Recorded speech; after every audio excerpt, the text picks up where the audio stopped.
ഗ്രേഡിംഗിലെ ഈ ഊഹക്കളി മടുത്തില്ലേ? എങ്കിൽ റൂബ്രിക്സ് എന്നൊരു ടൂളുണ്ട്. ഇത് നമ്മുടെ പഠനത്തെയും പഠിപ്പിക്കുന്ന രീതിയെയുമൊക്കെ എങ്ങനെ മാറ്റിമറിക്കുമെന്ന് നമുക്കൊന്ന് നോക്കാം. ഇത് വെറുതെ മാർക്കിടുന്നതിനെക്കുറിച്ചല്ല, വിജയത്തിലേക്കുള്ള ഒരു ക്ലിയർ കട്ട് വഴി കാണിച്ചു തരുന്നതിനെക്കുറിച്ചാണ്. നമ്മളിൽ മിക്കവർക്കും ഈ ഒരു അനുഭവം ഉണ്ടായിട്ടുണ്ടാവുമല്ലേ? ഒരു അസൈൻമെന്റിന് ഒരു മാർക്ക് കിട്ടുന്നു, പക്ഷേ എന്തിനാണ് ആ മാർക്ക് കിട്ടിയതെന്ന് ഒരു ഐഡിയയുമില്ല. ഈ ഒരു കൺഫ്യൂഷൻ വിദ്യാഭ്യാസ രംഗത്ത് വളരെ സാധാരണമാണ്. അത് വിദ്യാർത്ഥികളെ ശരിക്കും നിരാശപ്പെടുത്താറുണ്ട്. അപ്പോ ഈ പ്രശ്നത്തിന്റെ യഥാർത്ഥ കാരണം എന്താണെന്നറിയുമോ? ചിലപ്പോൾ എന്താണ് പ്രതീക്ഷിക്കുന്നത് എന്ന് ടീച്ചറുടെ മനസ്സിൽ മാത്രം ഒതുങ്ങിപ്പോകുന്ന ഒരു രഹസ്യമായിരിക്കും. ഇതിനെയാണ് ഹിഡൻ കരിക്കുലം അല്ലെങ്കിൽ അദൃശ്യ പാഠ്യപദ്ധതി എന്നൊക്കെ പറയുന്നത്. ഇത് സ്റ്റുഡൻസിനെ കൺഫ്യൂഷനിലാക്കുക മാത്രമല്ല, സത്യം പറഞ്ഞാൽ അതൊരു വലിയ അനീതി കൂടിയാണ്. അതെ, ഈ ഗ്രേഡിംഗിലെ ഊഹക്കളി അത് വെറുമൊരു നിരാശപ്പെടുത്തുന്ന കാര്യം മാത്രമല്ല, അത് ശരിക്കും അൺഫെയർ ആണ്. കാരണം എന്താണെന്ന് വെച്ചാൽ, പ്രതീക്ഷകൾ വ്യക്തമല്ലാത്ത ഒരിടത്ത് ചില വിദ്യാർത്ഥികൾക്ക് മറ്റുള്ളവരെക്കാൾ കൂടുതൽ കഷ്ടപ്പെടേണ്ടി വരും. അതവരുടെ കഴിവിന്റെ കുറവുകൊണ്ടൊന്നും ആയിരിക്കില്ല. ഒന്ന് ആലോചിച്ച് നോക്കൂ, ആദ്യമായിട്ട് കോളേജിൽ വരുന്ന ഒരു കുട്ടിയുടെ കാര്യം, അല്ലെങ്കിൽ ഒരു പുതിയ രാജ്യത്ത് പഠിക്കാൻ വന്ന ഒരാളുടെ കാര്യം. ഈ എഴുതിവെക്കാത്ത നിയമങ്ങളൊക്കെ അവർക്കെങ്ങനെ മനസ്സിലാവും? ഇതാണ് ബിപോക്, അതായത് ബ്ലാക്ക്, ഇൻഡിജനസ്, മറ്റ് കളേർഡ് കമ്മ്യൂണിറ്റികളിൽ നിന്നുള്ള കുട്ടികളെയും ഫസ്റ്റ് ജനറേഷൻ പഠിതാക്കളെയും ഒക്കെ കാര്യമായി ബാധിക്കുന്നത്. ഇത് അവസരസമത്വമെന്ന ആശയത്തെ തന്നെ ഇല്ലാതാക്കുകയാണ്. അപ്പോൾ ഈ ഊഹക്കളിക്ക് എന്താണൊരു പരിഹാരം? ഭാഗ്യത്തിന് ഇതിനൊരു കിടിലൻ സൊല്യൂഷനുണ്ട്. റൂബ്രിക്സ്. അവ്യക്തതയെ വ്യക്തത കൊണ്ട് നേരിടുക. അതാണ് റൂബ്രിക്സ് ചെയ്യുന്നത്. സിമ്പിളായിട്ട് പറഞ്ഞാൽ, ഒരു അസൈൻമെന്റിന് എങ്ങനെയാണ് മാർക്ക് ഇടുന്നത് എന്ന് കൃത്യമായി കാണിച്ചു തരുന്ന ഒരു ചാർട്ടാണിത്. ഓരോ ഭാഗത്തിനും എന്ത് ക്വാളിറ്റി വേണമെന്ന് ഇത് നമുക്ക് മുൻകൂട്ടി പറഞ്ഞു തരും. ഇതിന്റെ ഏറ്റവും വലിയ ഗുണം എന്താണെന്ന് വെച്ചാൽ, ഇത് ടീച്ചേഴ്സിനും സ്റ്റുഡൻസിനും ഒരുപോലെ ഉപകാരപ്പെടുമെന്നതാണ്. ടീച്ചേഴ്സിന്റെ കാര്യം നോക്കിയാൽ ഗ്രേഡിംഗ് കുറച്ചുകൂടി എളുപ്പമാകും, ഫെയർ ആകും.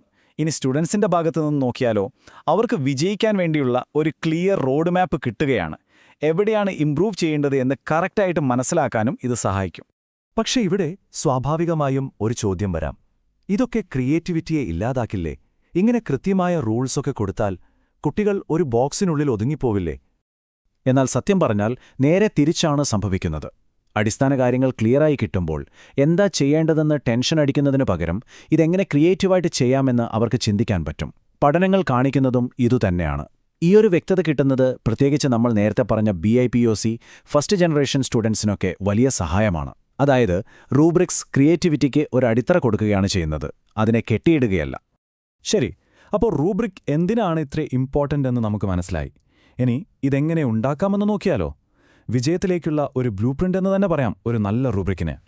ഒരു റൂബ്രിക് ഉണ്ടാക്കുന്ന കേൾക്കുമ്പോൾ ചിലപ്പോൾ കുറച്ച് കോംപ്ലിക്കേറ്റഡ് ആയി തോന്നാം. പക്ഷെ പേടിക്കേണ്ട, ഈ 5 സ്റ്റെപ്പുകൾ ഫോളോ ചെയ്താൽ മതി. ഒന്നാമതായി, എന്തിനാണ് ഈ റൂബ്രിക് എന്ന് തീരുമാനിക്കുക. 2, എന്തൊക്കെ കാര്യങ്ങളാണ് നമ്മൾ വിലയിരുത്താൻ പോകുന്നതെന്ന് കണ്ടെത്തുക. 3, ഓരോന്നിനും എങ്ങനെയുള്ള പെർഫോമൻസ് ലെവലുകളുണ്ട് എന്ന് സെറ്റ് ചെയ്യുക. 4, ഈ ഓരോ ലെവലും എന്താണെന്ന് വ്യക്തമായി എഴുതുക. അവസാനം, എങ്ങനെയാണ് സ്കോർ ചെയ്യാൻ പോകുന്നത് എന്നൊരു പ്ലാൻ ഉണ്ടാക്കുക. കണ്ടില്ലേ, ഇതൊരു ലോജിക്കൽ പ്രോസസ്സാണ്. ഇപ്പോൾ നിങ്ങൾ കാണുന്നതാണ് ഒരു സാധാരണ റൂബ്രിക്കിന്റെ ഒരു സ്ട്രക്ചർ. ഇടതുവശത്ത് നോക്കിയാൽ നമ്മൾ വിലയിരുത്തുന്ന കാര്യങ്ങൾ കാണാം. ഇവിടെ ഇപ്പോൾ തീസിസ്, തെളിവ്, വ്യക്തത എന്നൊക്കെയാണ്. ഇനി മുകളിലോട്ട് നോക്കിയാലോ, പല പെർഫോമൻസ് ലെവലുകൾ. പക്ഷേ ഇതിലെ ഏറ്റവും ഇമ്പോർട്ടൻ്റ് ഭാഗം എന്ന് പറയുന്നത് ഓരോ കള്ളിയിലുമുള്ള ആ വിവരണങ്ങളാണ്. ഒരു സ്റ്റുഡൻറ്റിന് തൻ്റെ വർക്ക് എവിടെ നിൽക്കുന്നുവെന്നും അടുത്ത ലെവലിലേക്ക് പോകാൻ ഇനി എന്ത് ചെയ്യണമെന്നും കറക്റ്റായിട്ട് മനസ്സിലാക്കാൻ ഈ വിവരണങ്ങൾ സഹായിക്കും. പക്ഷേ ഒരു കാര്യം ഓർക്കണം, എല്ലാ അസൈൻമെന്റിനും ഒരേപോലത്തെ റൂബ്രിക് ഉപയോഗിക്കാൻ പറ്റില്ല. ഓരോ സാഹചര്യത്തിനും ചേർന്ന റൂബ്രിക് തിരഞ്ഞെടുക്കണം. അങ്ങനെയുള്ള ചില ടൈപ്പുകളെപ്പറ്റി നമുക്ക് നോക്കാം. പ്രധാനമായും 2 ടൈപ്പ് റൂബ്രിക്സ് ആണുള്ളത്. ഒന്ന് അനലിറ്റിക്, പിന്നെ ഹോളിസ്റ്റിക്. അനലിറ്റിക് എന്ന് പറഞ്ഞാൽ ഓരോ ചെറിയ കാര്യത്തിനും ഡീറ്റെയിൽഡായി ഫീഡ്ബാക്ക് തരും, ഒരു കാർ ഇൻസ്പെക്ഷൻ ചെയ്യുമ്പോൾ കിട്ടുന്ന റിപ്പോർട്ട് പോലെ. എന്നാൽ ഹോളിസ്റ്റിക് റൂബ്രിക് അങ്ങനെയല്ല. അത് മൊത്തത്തിലുള്ള വർക്ക് നോക്കിയിട്ട് ഒരൊറ്റ സ്കോർ തരും. നമ്മളൊരു സിനിമയ്ക്ക് സ്റ്റാർ റേറ്റിംഗ് കൊടുക്കുന്നില്ലേ, അതുപോലെ. അപ്പോൾ ഇതിലേതാണ് തിരഞ്ഞെടുക്കേണ്ടത്? അത് നിങ്ങളുടെ ആവശ്യത്തെ ഡിപ്പെൻഡ് ചെയ്തിരിക്കും. ഒരു സ്റ്റുഡൻറ്റിന് വളരാൻ സഹായിക്കുന്ന ഡീറ്റെയിൽഡ് ഫീഡ്ബാക്കാണ് വേണ്ടതെങ്കിൽ ഉറപ്പായും അനലിറ്റിക് റൂബ്രിക് തന്നെ വേണം.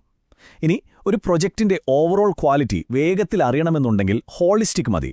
ഇനിയിപ്പോൾ ലിസ്റ്റിലുള്ള കാര്യങ്ങൾ ചെയ്തുവോ ഇല്ലയോ എന്ന് മാത്രം നോക്കാനാണെങ്കിൽ ഒരു സിമ്പിൾ ചെക്ക്ലിസ്റ്റ് മതിയാവും. അപ്പോൾ ശരിയായ ടൂൾ തിരഞ്ഞെടുക്കുന്നത് വളരെ പ്രധാനമാണ്. അപ്പോൾ ഇത്രയും പറഞ്ഞതിൽ നിന്ന് നമ്മൾ എന്താണ് മനസ്സിലാക്കേണ്ടത്?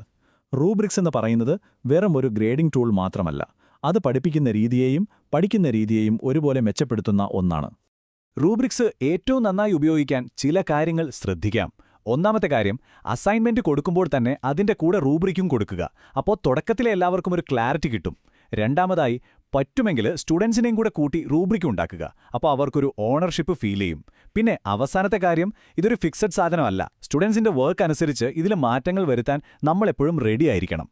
അപ്പോൾ ഏറ്റവും പ്രധാനപ്പെട്ട കാര്യം എന്താണെന്ന് വെച്ചാൽ ഇതാണ്: റൂബ്രിക്സ് ഗ്രേഡിങ്ങിനെ വെറുമൊരു വിധി പറച്ചിലിൽ നിന്ന് പഠനത്തെക്കുറിച്ചുള്ള ഒരു സംഭാഷണമാക്കി മാറ്റുന്നു. ടീച്ചറും സ്റ്റുഡൻറ്റും തമ്മിലുള്ള ഒരു പാലം പോരെ. ഒന്ന് ആലോചിച്ച് നോക്കൂ, നമുക്ക് കിട്ടുന്ന ഓരോ ഗ്രേഡും ഒരു ഫുൾ സ്റ്റോപ്പ് അല്ല, മറിച്ച് അടുത്തത് എന്ത് ചെയ്യണമെന്ന് കാണിച്ചു തരുന്ന ഒരു റോഡ് മാപ്പ് ആയിരുന്നെങ്കിലോ? അങ്ങനെ ഒരു സാധ്യതയാണ് റൂബ്രിക്സ് നമുക്ക് മുന്നിൽ തുറന്നു തരുന്നത്.